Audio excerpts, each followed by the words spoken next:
Hello and welcome to TheAIbumMan, and today I'm going to be talking about the new Joe Bonamassa song Different Shades of Blue, which is from the upcoming album of the same name, and that drops I think around the 15th of September, somewhere around that mid-September time I believe, or certainly in the UK, and I imagine North America it's roughly the same, and the rest of Europe as well.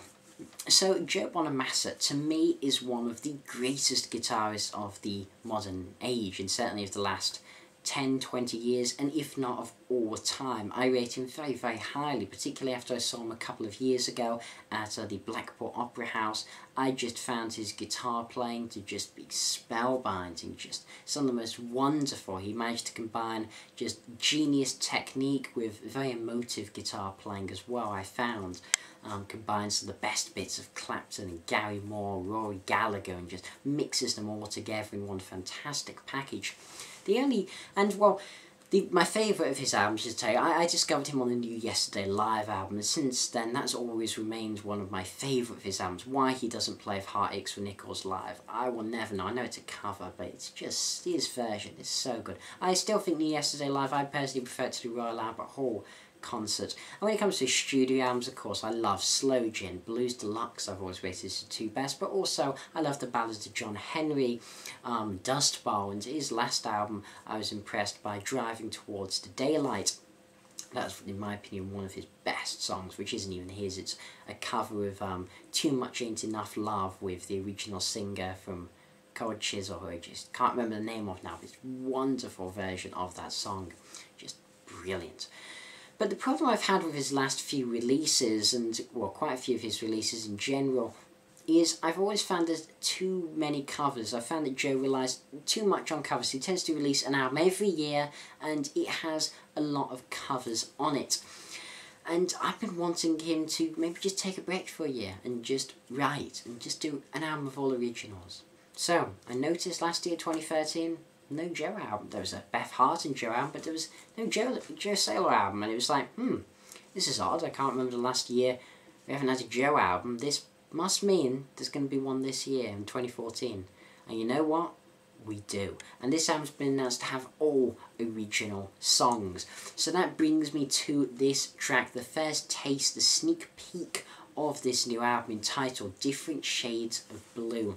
So what do I think? So Joe went to Nashville to write with some songwriters and, well, expand his sound. But is this for better? Is this for worse? Does he go to old school blues? Does he show modern blues? What direction does it look like from this song he's going in? Well, if we look at the song itself, it's focused around this nice acoustic melody he plays. There was some lead guitar over the top, as you would expect from Joe's song. Interestingly, he plays a variety of lead guitar. He plays his Les Paul, now plays his Fender. I haven't seen him play his Fender for a while. He seems quite a Les Paul for the last few years. Certainly he's mainly been a Gibson player, and of course his classic Flying V, but that I don't think that appears on this song. And this song also features some organ, which harmonies nicely. That comes in on the chorus, the organ, and of course produced by Kevin Shelley, the whole thing, so the production really is spot on. So what type of style do we find on this song? Well, to me, it's more of a commercial blues sound. This could be a single, but of course I know that Joe is very averse to releasing singles and has categorically stated how he will never release a single in his career, but this could do quite well as a single. It definitely has the songwriting is very nice. It's definitely a fairly standard structure. We have the verse, chorus, verse, a solo, and then another chorus, basically. So very standard structurally, but I still think it works very well. I think it's a nicely written song. I think it's a well-written, maturely written song. Certainly better than some of the really earlier stuff that he used to write. And he used to, I remember at the beginning, more towards some of the earlier albums, he used to have more of a sort of commercial, trying to go for that mainstream edge. Then he sort of lost it a while, which is when he made his best albums, and now I feel he's slightly trying to go back then. I think that's not surprising considering he went to Nashville to write some of the songs. In fact, this song reminded me like it could be something from this album. This is a modern blues album I love a lot, Philip Cease's Inner Evolution.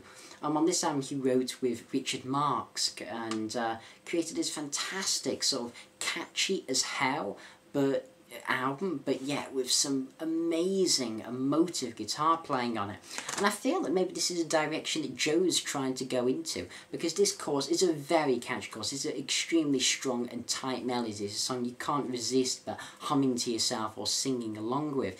Yeah, of course, this also has a guitar solo with energy and passion and emotion, as well as a technical ability put into it, as you would expect from a Joe song. It's just very strong all round, and definitely an interesting indicator of the album. Of course, I hope we get maybe another epic Joe song, something in the style of Slow Gin. Now, of course, I know that was a Tim Curry cover, or something as epic as Song of Yesterday, which we found on Black Country Communion, but more of a bluesy type thing of that would be very interesting, or maybe something as interesting as the Ballad of John Henry, the title track from that.